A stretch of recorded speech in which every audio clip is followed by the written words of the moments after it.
Hi everyone, welcome to the Macquarie MD Webinar. I'm Hayley Harris and I'm the Director of Educational Services for the Faculty of Medicine, Health and Human Sciences here at Macquarie, and I'll be your host for the night.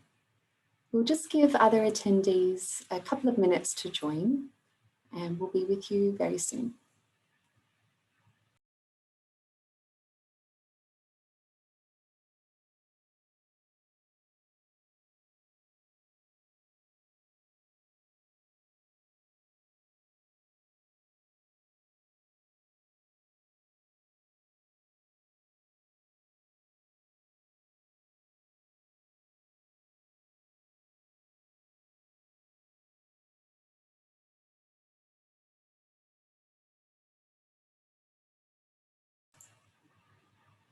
Okay, so I'd like to begin our proceedings this evening by acknowledging the traditional custodians of the land upon which this university is situated, the Wadawurrung people of the Darug Nation, whose cultures and customs have nurtured and continue to nurture this land since the Dreamtime.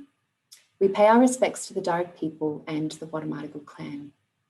I also acknowledge the traditional custodians of the lands where attendees are located this evening, and I would also like to pay my respects to the elders, both past and present, of those lands. I extend my respect to Indigenous guests joining us this evening. So thank you to everyone who is attending this evening. We're very excited to share some information about our medical course here at Macquarie.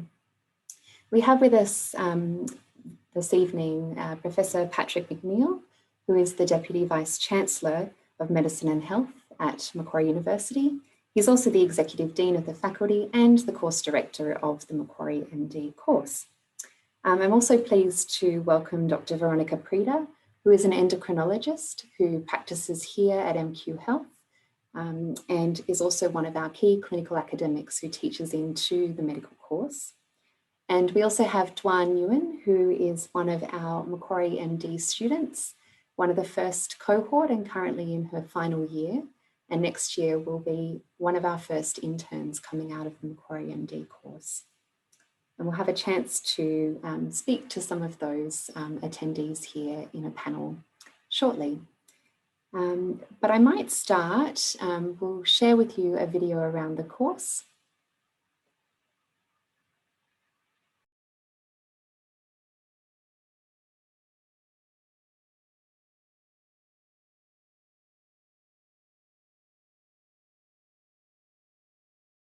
I can remember having this beautiful old piano my grandmother Nonnie used to teach me on. She had such strong hands. I grew up in inner city Sydney. Our neighbourhood was a melting pot of people from all backgrounds and beliefs. As Nonnie got older, after playing the piano, her hands would get so stiff and painful. I started volunteering and I was exposed to people from all walks of life. I went with Nonnie to an orthopaedic hand surgeon. He explained to me the delicate intricacies that give us dexterity. Then I went on student exchange where I stayed with a family of doctors and I learned how medicine improves the lives of vulnerable communities anywhere in the world. Our Macquarie MD program aims to prepare future leaders in healthcare who are patient and safety focused, culturally responsive, and equipped to work in increasingly digital health systems. Macquarie University is the only Australian university that owns its own hospital and clinics, integrating education, research, and clinical practice all on the one campus. Our students will have extended exposure to international clinical experiences. They will develop cultural responsiveness and learn about different health systems, preparing them to work in multicultural Australian and global communities. With a small student community, the program aims to provide an exceptional student experience to the next generation of doctors, setting a solid foundation for the practice of medicine in an ever-changing world. Watching Nonnie play piano after surgery, I knew what I wanted to do. I knew my purpose was to help communities in need all over the world. Realize your calling.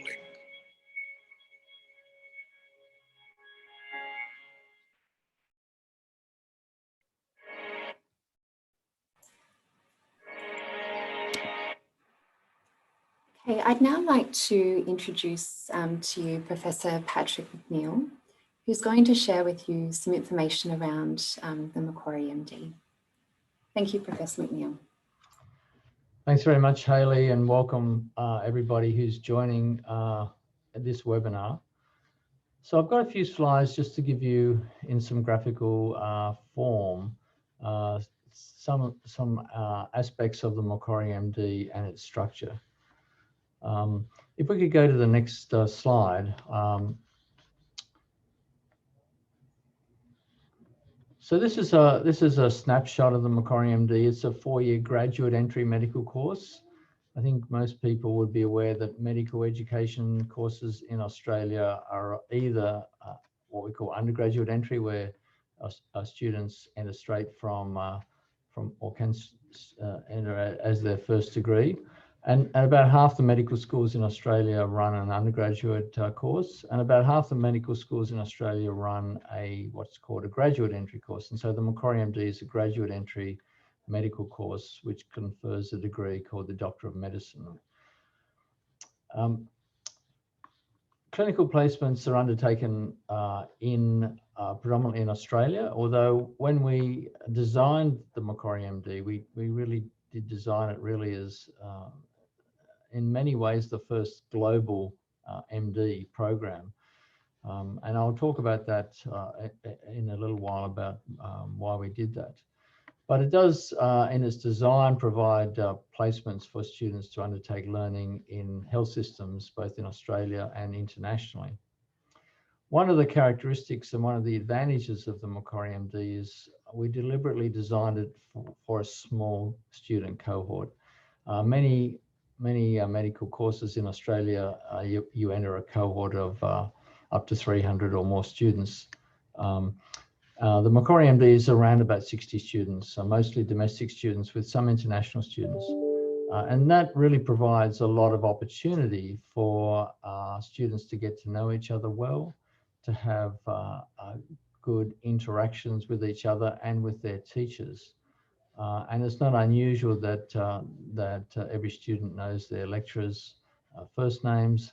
And it really builds, we believe, a very strong cohort identity, which we believe is very beneficial and which our students feedback as one of the strengths.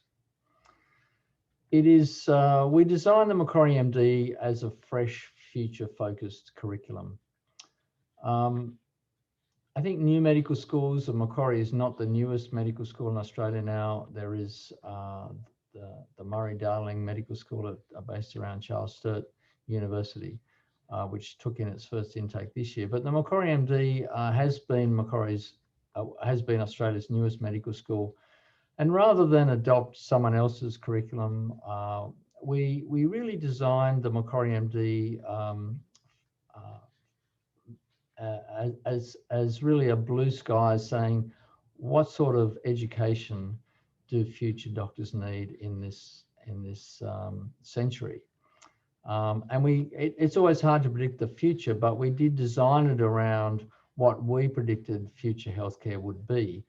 And you know, back in when we did this work, no one predicted a global pandemic. But it's interesting that we put remote learning, digital learning, as part of the skill set that a future doctor would need. We put in place that we wanted to train graduates who understand they were part of a health system. And I think COVID has taught us that systems of healthcare are really important to address major health problems such as a pandemic. So these are some of the aspects of the Macquarie MD in a single slide. If we go to the next slide, I'll show you then how the course is structured. It's structured around 2 stages, with stage 1 being the first 2 years and stage 2 being the second 2 years. So year 1 is what we call Foundations of Medical Practice. As a graduate entry program, many of our students will come into the Macquarie MD having studied some form of clinical science or medical science, although we don't have any prerequisites other than studying an undergraduate degree. And so we do provide a foundation of applied medical sciences, which represents about half of the learning in year one through two units of study, Applied Medical Sciences 1 and Applied Medical Sciences 2. We introduce students to clinical practice right from day one, and we do that in safe, simulated environments. And that is because the evidence is that learning skills that require talking to people with health problems and examining people with health problems is best done in an environment where students feel comfortable and safe, rather than in an environment where you have patients who are sick, who are unwell. The experience is that if you put very junior apprentices into that environment, that is not a good learning environment for people to optimally develop their skills. So there is a whole year of learning clinical practice, the way that we take a systematic history of the patient's illness, the way we examine patients in a systematic way, and we call that clinical practice. And that runs through the whole of year one. And we assess the learning through objective structured clinical examinations at the end of each of those sessions. And I can tell you, having examined our first year students in those in halfway through year one, at the end of year one, they are remarkably proficient because they've learned in a very safe environment with generalist tutors. So that's an important part of year one. And then there's 2 units which are taught in a professional way. We actually teach those, we co-teach them with our Doctor of Physiotherapy students, called Evidence-Based Healthcare and Interprofessional Healthcare. So that's year one, and that really provides a great foundation then for clinical learning, which occupies years 2, 3, and 4. In year 2, our learning is what we call integrated. So we don't teach pathology, microbiology. We teach them all those things in an integrated way around the systems of the body. And students are divided into thirds, and they do these 3 courses. You see there: primary care, wellbeing and cancer, or musculoskeletal, neurosciences and aging, or cardiovascular, respiratory, etc., in different orders. So at any point in time, there's always students studying one of those in different thirds. And so over those first 9 months of year 2, all students will go through those blocks and have clinical experiences in real settings in Macquarie University Hospital and other partner hospitals and settings, which include primary care settings. And that provides students the ability to build upon their foundation clinical skills to start developing clinical reasoning and understanding disease processes which the patients have. The final block in year 2 is critical care, patient safety and quality. Patient safety and quality curriculum is vertically integrated in the Macquarie MD, and really is probably one of the most exceptional parts of the curriculum, because it's a very comprehensive teaching and learning strategy in these aspects of healthcare, which are so relevant to modern and future times. And it's also a block where all the students come together again and start finalising their research project, which starts in year 3. So that's stage 1, years 1 and 2. That is predominantly on the Macquarie University campus.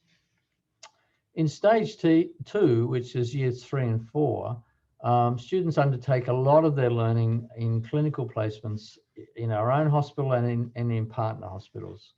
And in year 3, we call that core clinical placements, where students rotate through the core disciplines of medicine, which include medicine, surgery, pediatrics, obstetrics, gynecology, and primary care. And the design is that students for half the year would undertake those in Sydney, either at our own MQ Health Service, Macquarie University Hospital and Clinics, or at the Northern Sydney Local Health District, Royal North Shore Hospital and Northern Beaches Hospital in Sydney, Australia. And the other half of year 3 is undertaking those same clinical disciplines in our partner hospital in India, Apollo Hospital in Hyderabad.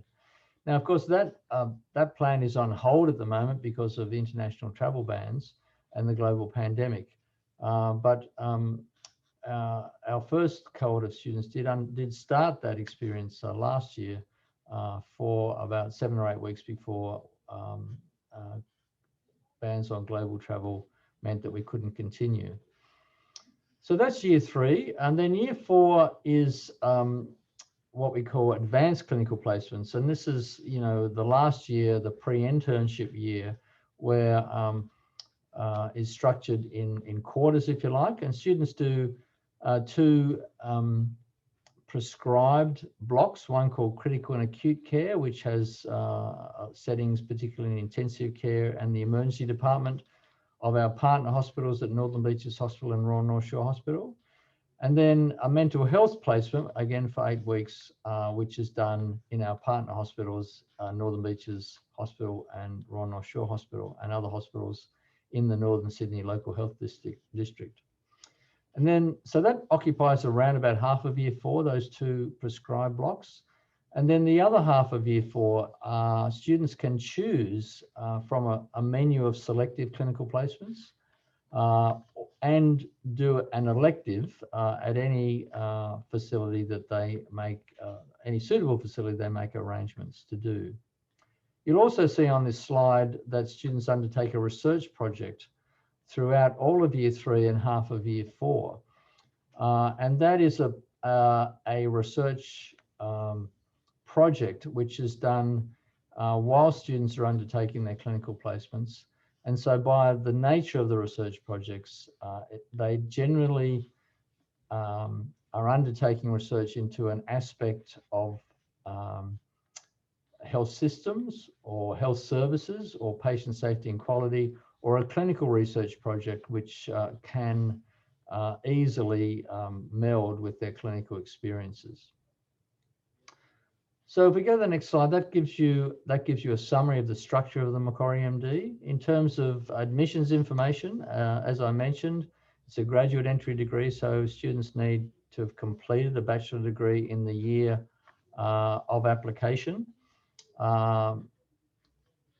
We take into account academic performance, which is called GPA, or grade point average, which has a minimum weighted GPA of 5 out of 7, although many of our applicants have who get accepted because it's competitive have much higher GPAs.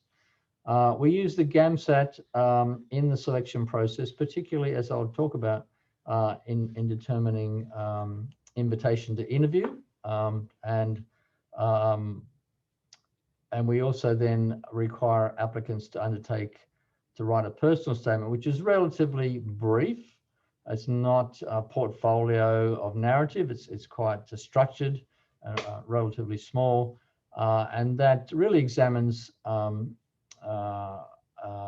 applicants' understanding of the global nature of the Macquarie MD, and also their understanding and their kind of a self-reflection on their suitability for those global placements. And then there is a interview, which we use an MMI process, or multiple mini interview stations, where we examine a range of attributes and capabilities which we think might be suitable for study in the Macquarie MD. We determine, we get a lot of applicants. I think we had over 700 or 800 applicants last year. The application process goes through the national GEMSAT system, which I've got a slide on in a minute. To be invited to interview, or GEMSAT takes into account academic performance, GPA or WAM, weighted average mark. 50% of the ranking is based on that, and 50% is based on the GAMSAT score and a satisfactory completion of the personal statement. Once after the interview, that is scored, and then we essentially rank all applicants based on their GPA and MMI. So the GAMSAT score is only a factor in determining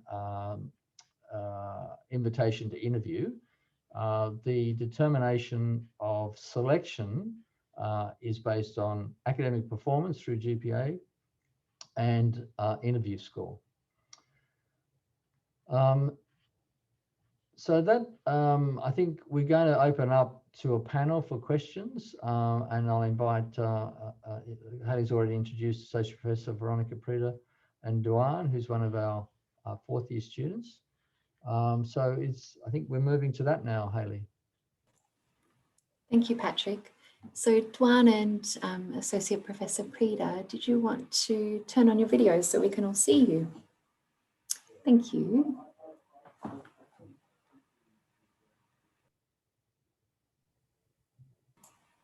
And just while Duan's turning on her video, I'll also remind, so we have over 100 participants joining us live this evening, which is fantastic. So welcome to you all. And about the same amount who are here on our campus in our health precinct in our new clinical education building, which is fantastic. For our online participants, please feel free to add any questions. There's a Q&A function in the Zoom meeting. Please feel free to add any questions you have there, and we will have a chance for some Q&A at the end of the panel as well. So the first question I really wanted to put to the panel is firstly to Duan. Could you please start off by briefly sharing why you chose to study the Macquarie MD and how you found the application process? Yeah, sure. It's pretty much, sorry, it's pretty much a summary of what Prof McNeil has just described in his slides. Just a little bit of a background, I came from an undergraduate degree that had thousands of people. And what I was really looking for in a postgraduate medical degree was a smaller cohort, because I think I just identified that that was the learning style that I had, was to be, you know, up close and sort of personal with my educators and the people that were teaching me. And I found that an invaluable tool within this degree. And the other part of why I chose the Macquarie MD was the global sort of focus of the degree, because as a person, I knew that I loved traveling, and in order to combine, you know, my passions of science and my passions of traveling, it almost felt like this degree was the perfect combination for what I wanted. And the last thing was that I was, you know, I've always been up for a challenge, and I thought, well, you know, apart from medicine, then, you know, what else could I do? I could take on going to India, and, you know, and I can't wait to be able to explain or talk to that experience. But in terms of the application process, like we've gone through in this webinar, it's quite self-explanatory. The one unique aspect of it that I found was the personal statement, in which you speak to why you're open to, you know, traveling and what challenges you might encounter. And I think that to me was actually quite a reflective, or it encouraged me to reflect on why exactly I wanted to do medicine, as well as why the Macquarie MD. And that's something that we all kind of do personally. Thanks so much, Duan. Dr. Prida, what would be the main piece of advice you'd offer prospective students in the audience today who want to enter the medical profession? I think you have to do medicine because you love it, and medicine has many facets. And so to say that you want to do it for one reason, you'll probably be surprised at what an awesome opportunity you have in front of you, because it allows you to go from potentially being a researcher to make a change to people's lives in clinic and across to the clinic, and you can bring that aspect into touching each and every one of your patients. If you're not a lab type person, that's absolutely fine too. Medicine offers an enormous plethora of clinical opportunities, be they along the medical or surgical lines. And then, as we talked about this evening, at a broader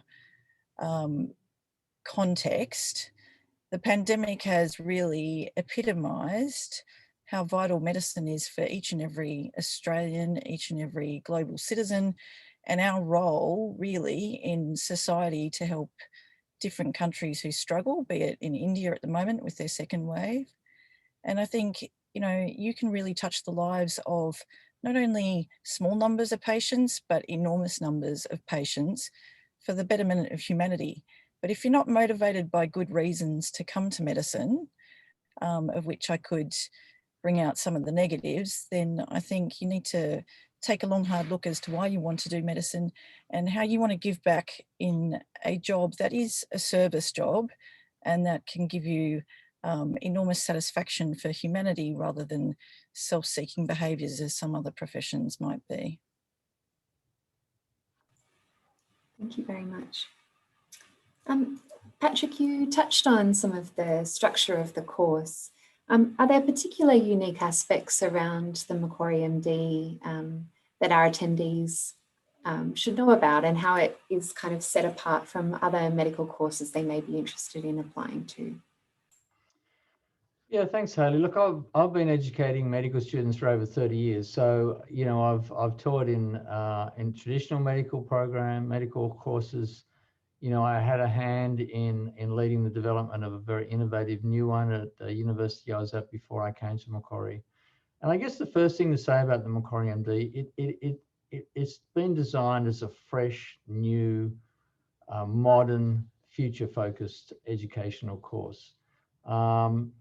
And, you know, I think the world is changing so quickly that thinking that the way that I learned when I went to medical school, you know, quite a long time ago, is going to be suitable for educating the current students, you know, it's just wrong. So I think the first thing is we can, you know, really reassure applicants that they're entering a very future-focused modern course.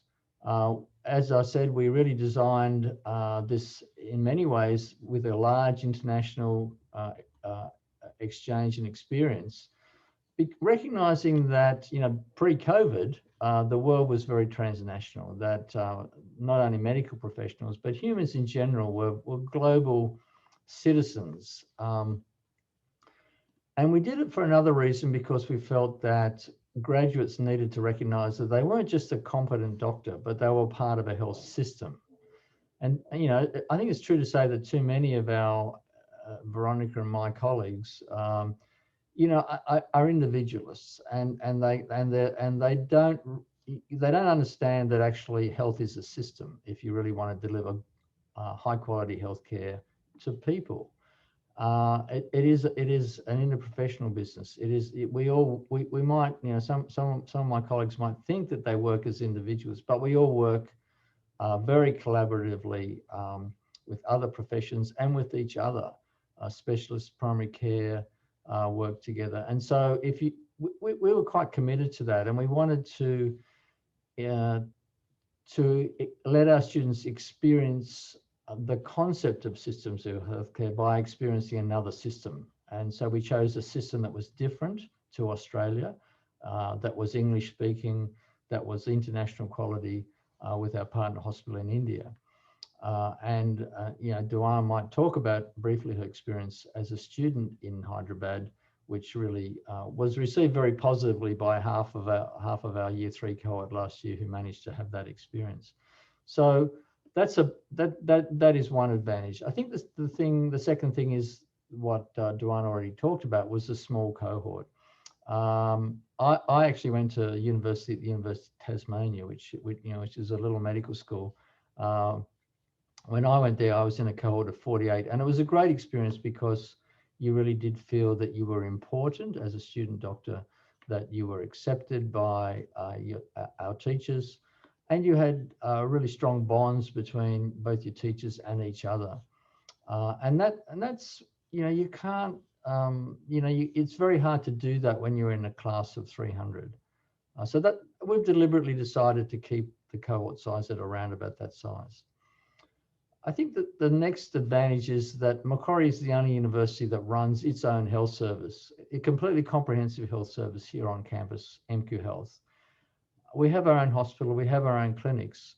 And what that means is many of the people who are teaching you as a medical student are practitioners, like Veronica, who practice as an endocrinologist here within MQ Health, with her students in her clinic, or other doctors who are surgeons. Our students get to have experiences in the operating theatre with the people who are teaching them, whilst they are practicing within our health service. And that provides, you know, a very practical and work integrated essence to the education in the Macquarie MD. I think the other thing is the Macquarie MD is within a larger faculty that's quite cross-disciplinary, the Faculty of Medicine, Health and Human Sciences. I mentioned that our students learn with our Doctor of Physiotherapy students at stages. We also offer the Bachelor of Clinical Science, and some people on the webinar may be from Year 12 and thinking about medicine.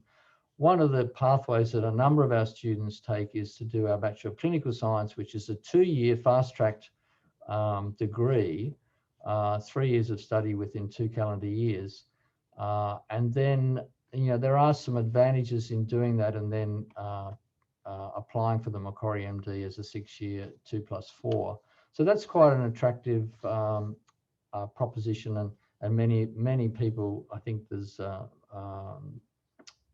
maybe 10 or 11 of our current cohort who did the Bachelor of Clinical Science, which is a great preparation for the Macquarie MD. So there's some of the advantages, I guess, of the Macquarie MD over other universities, which are all wonderful institutions as well. Our degree is accredited by the AMC. It's approved by the Medical Board of Australia, and our graduates are guaranteed, our domestic graduates are guaranteed an internship in New South Wales. So that's kind of a quick summary.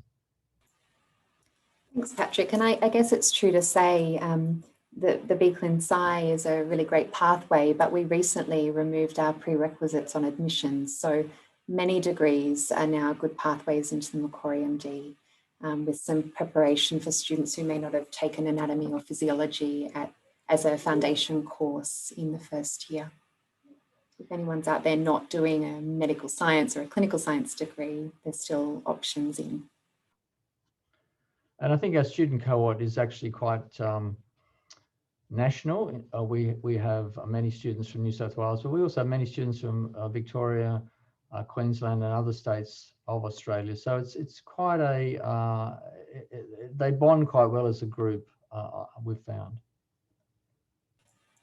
Thank you. Veronica, would you mind sharing with us maybe a bit of a personal reflection, your most memorable moment as a doctor that either changed, inspired or confirmed your decision to move into the medical profession? I actually think my most memorable moment was watching my father, who's a retired doctor, wander around the nursing home, looking after all his patients and bringing, I think, brightness and kindness into their lives. But he had this amazing bag with all these things in it and these cool drawers.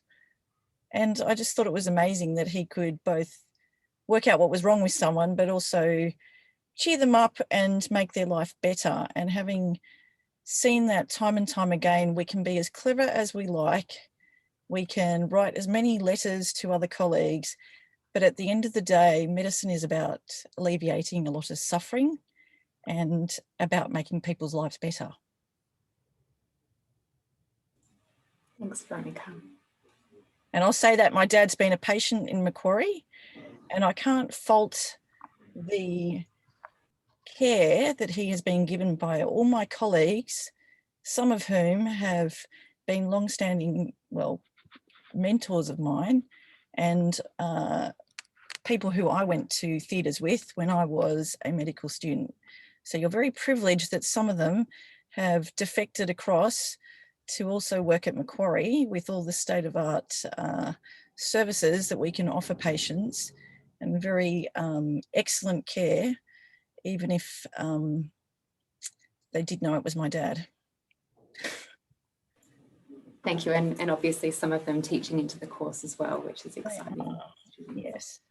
And you can see that in my background, which is a bit dodgy in the lighting, but we have a fabulous hospital with fabulous doctors who, in provision of care, I have to say world class, and right from the radiology department to the physicians, to the surgeons, to the intensivists, to the physiotherapists, to the, of course, most important nursing staff who do much of the grunt work when you're sitting on the ward.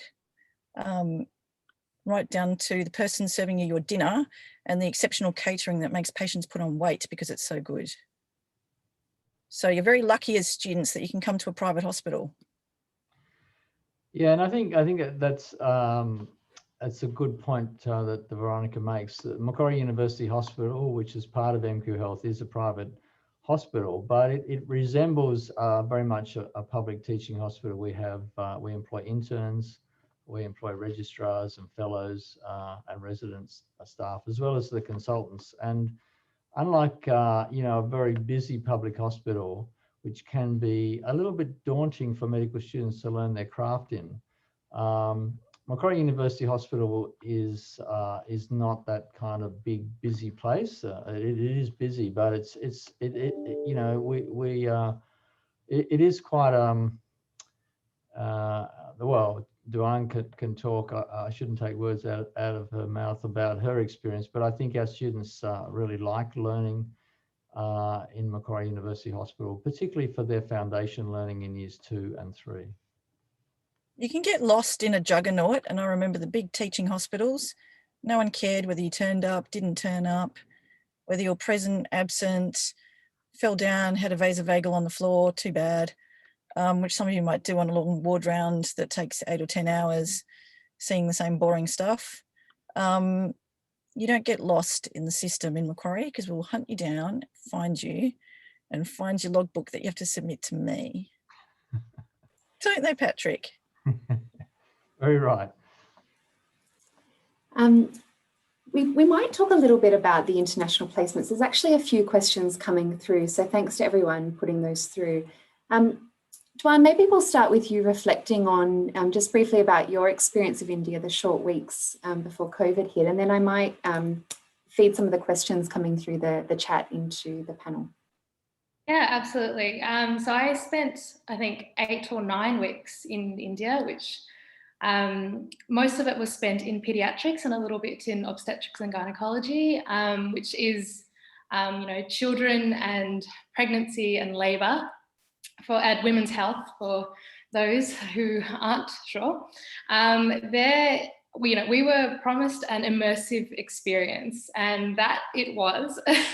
We dove sort of headfirst into a healthcare system that is so different to our own, which then gave us this insight into what diverse culture, a different culture, and the diverse presentations of illnesses that we would have seen here. And I was able to compare that to, my knowledge and just absorb. It felt like being a sponge in a completely new world.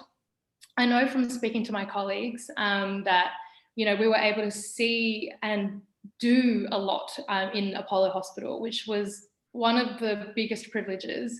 A lot of us attended theatres, we helped with births, we saw very sick patients and also very well patients. It is a completely different system over there. And I guess in reflecting, it's given me a lot to think about, because once returning to Australia, I was aware of this completely different public health system and health economics that existed in another country. And so what I could do then was compare it to my own. And now that as Prof McNeil has said, we've got a private hospital here, but then I've also dipped my toes in a public hospital and then dipped my toes in some rural hospitals as well. And so what I've got is this really rich understanding of what healthcare can look like or should look like, which has allowed me to really challenge some of the stuff I've seen even here in Australia because of the things that I've seen in India. Thanks, Duane. And Patrick, I might pose some of the questions to you. So there's a theme around whether the Indian component is compulsory, and particularly at this point in time with COVID. And then also some questions around what other opportunities outside of Apollo might there be globally or regionally, or even across Sydney. So just really, what's the whole system of placements available? Yeah, so the experience in Apollo is a compulsory or mandatory part of the Macquarie MD, and that's one of the reasons we ask people to complete a personal statement, so they understand that. Because if you feel that that's not something you want to do in your medical education, then you really should probably apply for another medical school place. Now, having said that, the COVID pandemic has changed everything, and so we will assess that year by year. And currently, our Year 3 students are not going to Apollo this year. Next year, we have done some scenario planning, and our Year 3 students may go to Apollo next year. We haven't worked out exactly whether that'll be mandatory or voluntary. When we've asked our current Year 2 students, about half of them still want to go if it was available. So, but we're not going to undertake placements where that are not safe for our students. So we'll look at the safety of the situation. We'll look at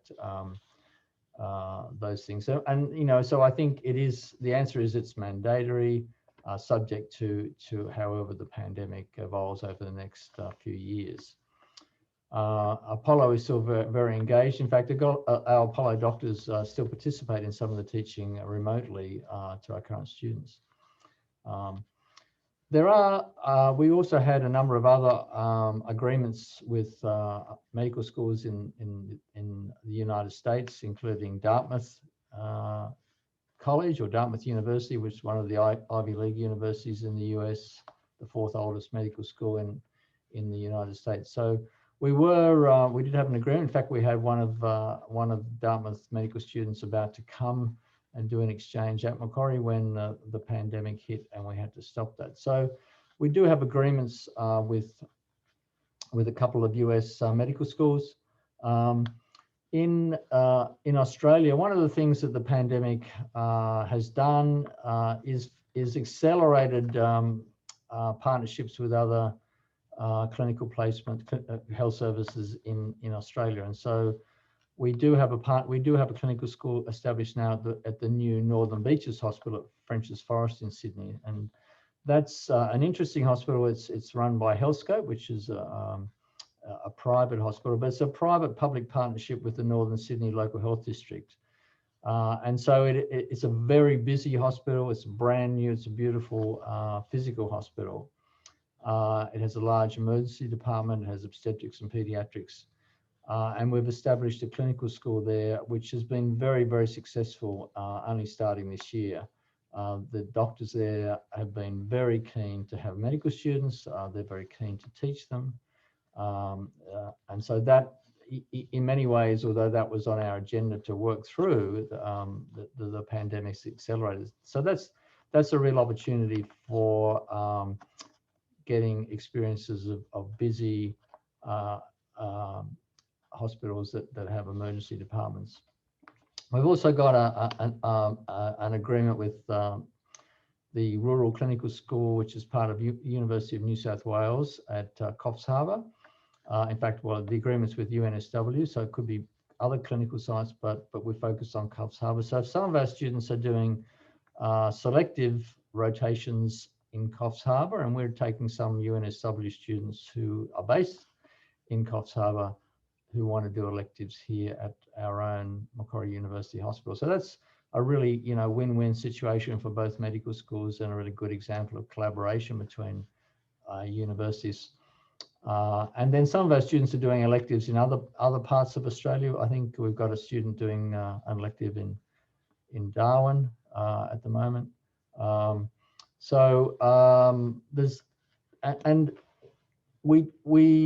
I think there was a question about why Macquarie, why doesn't Macquarie have Commonwealth supported places? We offer, our places are all full fee places for domestic and international students. And so we're not, we actually don't have the requirements to take students from a rural entry scheme. We don't have the requirements to ensure that all our students undertake rural placements, as universities that do have Commonwealth supported placements and have agreements with the federal government for those rural programs do. But many of our students are interested in having experiences and may contemplate seriously a career in rural or regional areas. And so to cater for those student interests, we have been establishing these partnerships in regional Australia. So that hopefully answers a few of those questions, Hayley. Thanks, Patrick. And not surprisingly, there's lots of interest in what the average admission threshold is. So I might just take that one, and some questions around the number of applicants. So Patrick shared the minimum requirements, but indicated that often our cohorts are more competitive than the minimum threshold. So there was a question around how many applicants we've had. So this year we had, for the first year cohort, 978 applicants, and that's up by about 300 from a couple of years prior to that. And the average GPA of that cohort was 6.7 out of 7, and the average GAMSAT was 65. There was a question about what are the interview stations. Unfortunately, I can't share that, but I think that what we could say is there are 8 stations and they're 8 minutes each. And that's probably all I can say about the interview stations. Duan, there was a question around what the student support is like as a student in the Macquarie MD. Would you mind responding to that? Yeah, of course.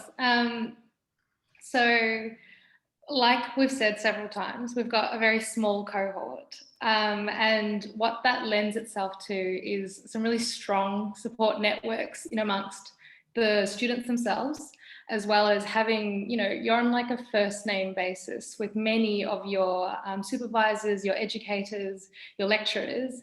And so oftentimes, most of us, when we reach a point where you're feeling a little down or you're feeling a little stuck, we do reach out to our supervisors and our lecturers and our professors. And I think that is a luxury that we acknowledge that not all medical schools can afford.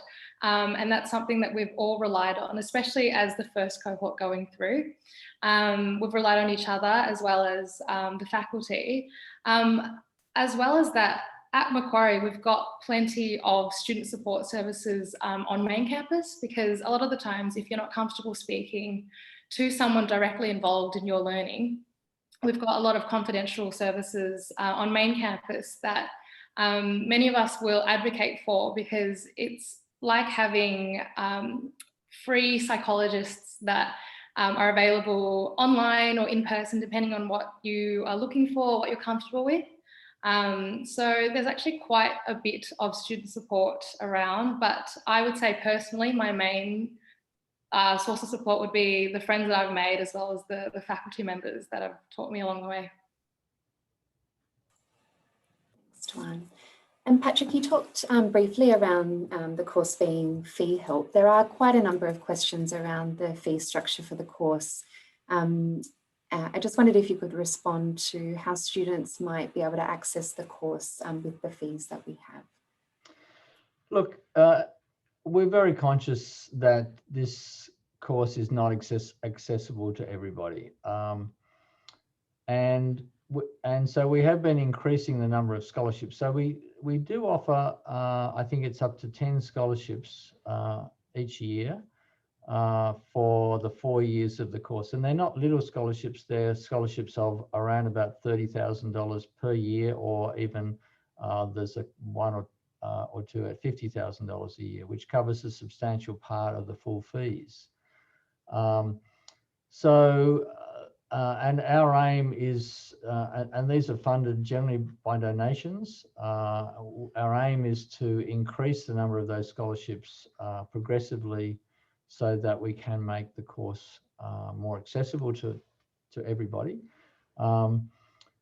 But that's the situation. To create a medical course in Australia, establishing agreements with government to get Commonwealth supported places is a challenging process, which I don't need to talk about too much. But having a full fee program does provide us with significant flexibility in making decisions about the students we take in.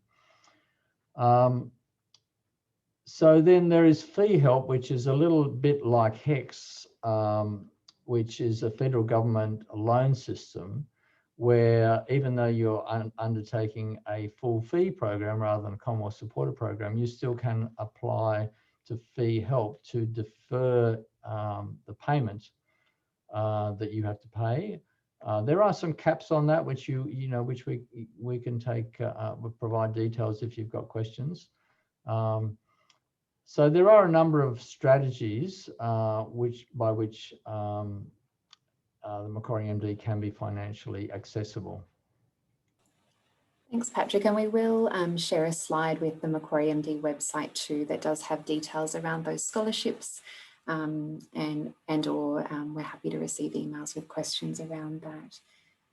There's a few questions from interested people around, is the course flexible for full-time work? What should I expect in terms of workload? And I'm not sure which panel member to throw that to, so I might, maybe each of you will have a different reflection on that question. Diane, I think you should go for that, because we might think we know the answer, but I'm sure you know whether how much work you can do as a student. Yeah, I mean, it's a tough question, because I think if you can do both, I mean, that's pretty impressive. I'll speak to some of the experiences I've kind of accumulated and some of the people in my cohort. Many of us are from, diverse backgrounds. Some of us have come from full-time jobs or jobs within healthcare as receptionists, pharmacists, or radiologists.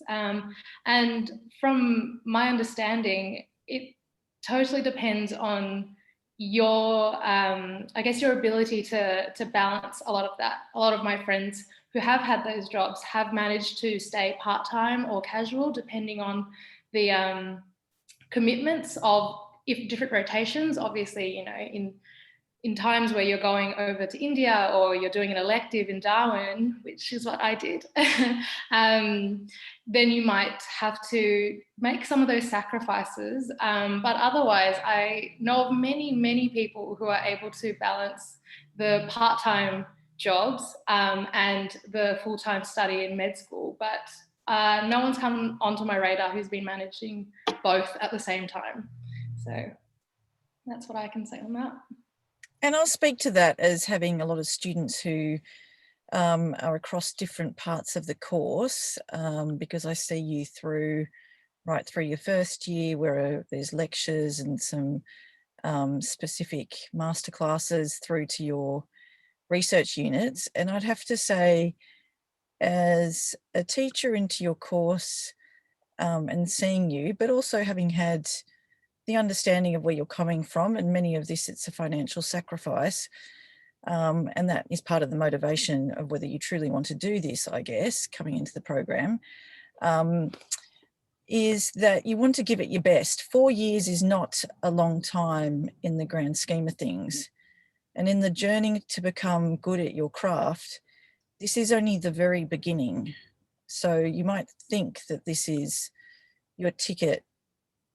It is in some ways. It's one step along the pathway of a life of learning, I have to say. And I think you need to be cautious with your expectations. If you think that you can juggle a full-time job as a radiographer, which is, an area that some of our students have come from, or as a pharmacist, you won't be able to juggle that with the demands of the course during session. Granted, university does have holidays and there are different university breaks, and you might want to optimize your income in those breaks. But I'd caution you to have the expectation that you can have a full-time job and then compromise your learning. That would be a costly mistake, because you can't do both well. So I think you want to get the most out of the program, the opportunities offered to you, plus also stay healthy and sane. And that's a big problem for students, learning the balance of mental health as well. And that's not going to happen if you're tired from both aspects. So I think you also have to look after yourself and maybe timetable out jobs that can be casual jobs in the holidays, etc., rather than thinking you can hold down a full-time job, because you won't do either justice. Thanks, Veronica and Tuan. There's a few questions around the cost of placements in the course. And so essentially the placements across the course are included in the course. And additionally with India, the travel costs and the cost of accommodation for that 22-week placement are included in the fee structure as well. There's a couple of questions around what it takes to become a doctor. So what are the steps after the MD? One of which is internship, which is another pattern of questions. Am I definitely going to get an internship? And Patrick, there was some interesting data released quite recently around internship numbers. Did you want to speak to that? Yeah, so as I mentioned, because Macquarie University is a public university in New South Wales, the part of New South Wales Health that organises postgraduate medical training called HETI, or the Health Education and Training Institute, classifies graduates of Australian medical schools into a number of priority groups. And graduates from Macquarie MD are in the highest priority group for an internship. So essentially that means you're guaranteed an internship in a New South Wales hospital. This coming year in 2022, when our students will graduate, HETI have told the medical deans of New South Wales that there'll be a little over 1,000, I think it's 1,050 intern jobs to be filled next year. And there's expected to be about 859 domestic graduates from New South Wales medical schools. So what that means is that that includes the Macquarie MD 46 expected graduates. And then, so as a domestic student, you'll be guaranteed, as an if you're an international citizen graduating from Macquarie MD, you've got a pretty good chance of getting a New South Wales internship. In fact, last year or this year, New South Wales Health had 6 unfilled intern jobs. So that means everybody who wanted an internship in New South Wales, including international graduates, got one, but the international graduates of New South Wales medical schools are lower priority than domestic graduates. That's the way HETI works, their prioritisation scheme. So internship is not guaranteed for an international graduate, but at least this year, and I think the year before, anyone who wanted one got one. A number of international graduates go back to their home countries. So that's the situation, but it changes every year. But the guarantee of domestic graduates hasn't changed at all in recent years. So that's why I said you're guaranteed an intern position. Thank you, Patrick. I realise we're nearly at time. There are some questions that we haven't had a chance to get to. We will be following up with attendees tomorrow morning with a recording of this event and contact details if you do have questions that weren't answered through the live channels. We'll also have some opportunities after this for those who are here with us on campus to ask questions. There was one question for Duan around what is mums and what's that experience like, but we do actually have some mums representatives with us here in person. That came from someone in GO3. So please seek our mums students out and you could ask that question of them directly. I just want to thank Patrick, Veronica and Duan for your time this evening and sharing your insights and personal experiences. I hope it's helpful for all who attended. For those joining us here on campus, we will ask you to proceed to the foyer for some networking, advising and tours of MQ Health.